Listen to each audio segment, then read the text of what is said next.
underestimate the power of a small, dedicated group of individuals to change the world. Indeed, it's the only thing that ever has.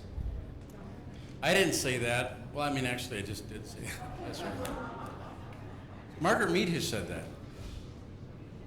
And I know that I'm the only thing standing between you and ice cream across the street at the Milk Box or cocktails downstairs at the cruise room. But I'm here to tell you that Margaret Mead was absolutely right. Never underestimate the power of a small, dedicated group of individuals to change the world. Indeed, it is the only thing that ever has. And in the world in which I work, we work with people who work 12 hours a day. They walk to work with no shoes. They work in the cold with no coats. And they make $1. 1.2 billion people, in fact, half the world's population lives on less than $10 a day, and they cannot afford health care. And there is no mulligan. There's no second chance. There's no do-over, and a lot of those people simply just don't make it. Can you change the world?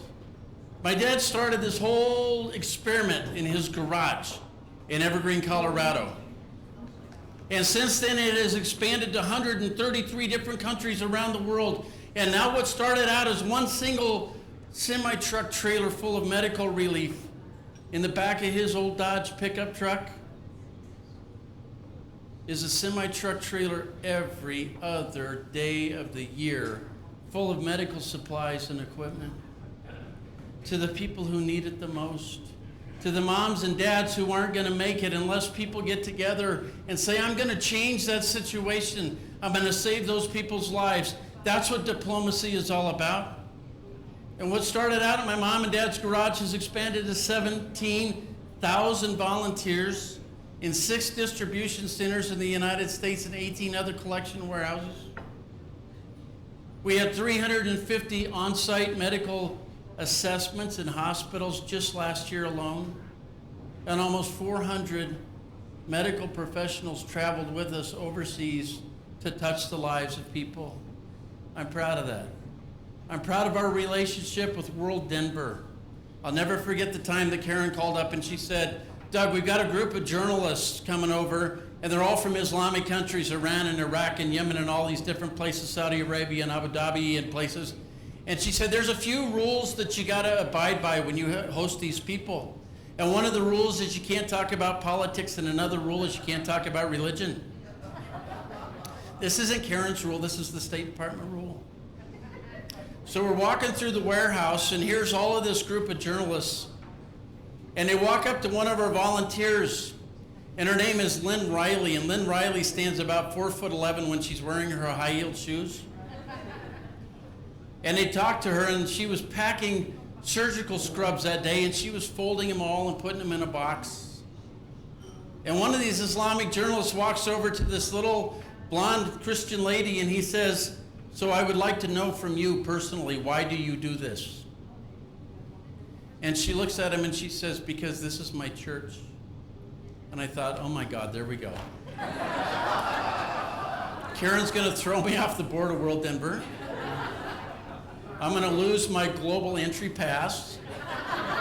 The State Department's going to come to my loft in downtown Denver and take all of my Cuban rum. It is so good. I'm just telling you. Havana Club, we're there. You know what she said to him? She said, I get so much spiritual fulfillment out of doing what I do, because I know that the next person who opens up this box and touches these scrubs is going to put them on and go save somebody's life. And that's why I do what I do. And that big old guy walked over to that little tiny lady, and he picked her up and hugged her. And he said, this is a beautiful thing. That's citizen diplomacy. It didn't happen between governments. It didn't happen between special programs. It happened because 2 people, in what John Kerry said, they crossed that 3-foot barrier and they became friends that day. And that has happened time and time and time and time again. We've had Russians come to the warehouse and they've worked with us and they pack boxes. I remember one guy didn't have a pediatric intubation little piece of tool that's so simple, and he found one in the warehouse and he came over and he pulls out this roll of dollar bills and he said, "Can I buy this from you?" And I said, "No." And he looked at me kind of funny and he said, "Well, does it take more money?" And I said, "No, this is our gift to you." He said, "I've waited for 2.5 years to get one of these and I don't have it." I said, "Take it." Big tears coming out of his face. That is citizen diplomacy. And that's what we're talking about here tonight. Does it make a difference? Can you really change the world? Do you know why? You guys all know this. Do you know what the second leading cause of death on the African continent is? It was HIV/AIDS, malaria, and tuberculosis. Through PEPFAR, we helped change that. I was in communities in Swaziland, Africa, where the HIV/AIDS prevalence rate in the hospitals was 70 and 80%. I was just in Uganda, it's down to like 4%. You can make a difference. The second leading cause of death today is having babies. Crazy. Having babies. And Hillary Clinton, when she was in the Department of State, she started a program called Saving Mothers Giving Life. And we jumped onto that program and we decided that it's not okay in 2015 for any mom to go to the hospital and not have things like suture. That's not okay. It's not okay for her to not have a ride to the hospital and have to deliver the baby on the floor. We picked the 4 worst places in Uganda and Zambia, the 4 worst districts to have a baby.